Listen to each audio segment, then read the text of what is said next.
برادران عزیز، یک حاجی ما گم که فقط گمش میکنیم نیسته.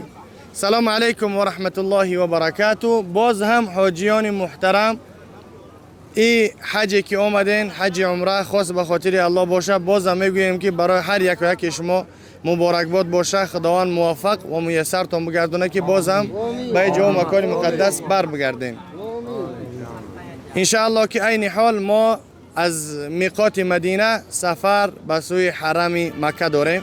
به خواست الله از دعاتون فراموش مکنین ان شاء الله. و همچنین ما هم در حق هر یک برادری که ما را تماشا میکنه ان شاء الله که دعاگو هستیم. خداوند هر کسی که مراد و مقصد نیت داره به جا و مکان مقدس به مدینه منوره به مکه مکرمه اومدن نیت داره، خداوند میسرش بگردانه، موفقش بگردانه. و هر انسانی که قرض دارند خداوند از قرضداری بیرونش بگردانه. و هر کسی که بی فرزند است فرزندهای صالح و صالحه و سالم و سالم نصیب بگردانه. و هر جوانی که بیزن خداوند زنهای صالحه نصیب بگردانه.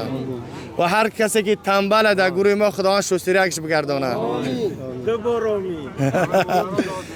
برادران عزیز، برای حاجی می اومدگی خاص به خاطر الله حرکت کنین، یک جمع شین. برای یک آدم یعنی زیاده 40 نفر برای آدمش داد میکنه. التماس چند قیس دادین؟ 2 ساعت. خاص به خاطر الله مثلا دیگه حاجی ها را مثلا ظلم نکنین که بعضیش غضبانی میشون. غضبانیش چیکم نگون گپ میگه دستش گوسپند قرض میشه. با هم خاطر حرکت کنین.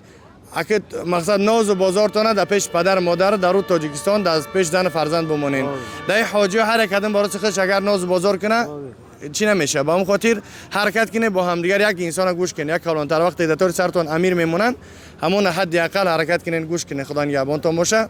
حاجیان چه حال دارین؟ الحمدلله شکر خدا. ماشاءالله ماشاءالله. خداوند باز مبارک بگردونه. این اجداد داریم ما همینجا تلپش دیگه ویدیو سیانکا داریم.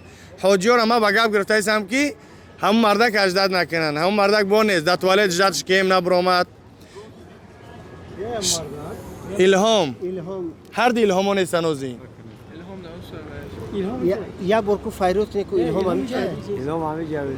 کو الهام اوخه جبرو مدیم کو مچید مو برو خب اونجا باش داد چکیم بده وای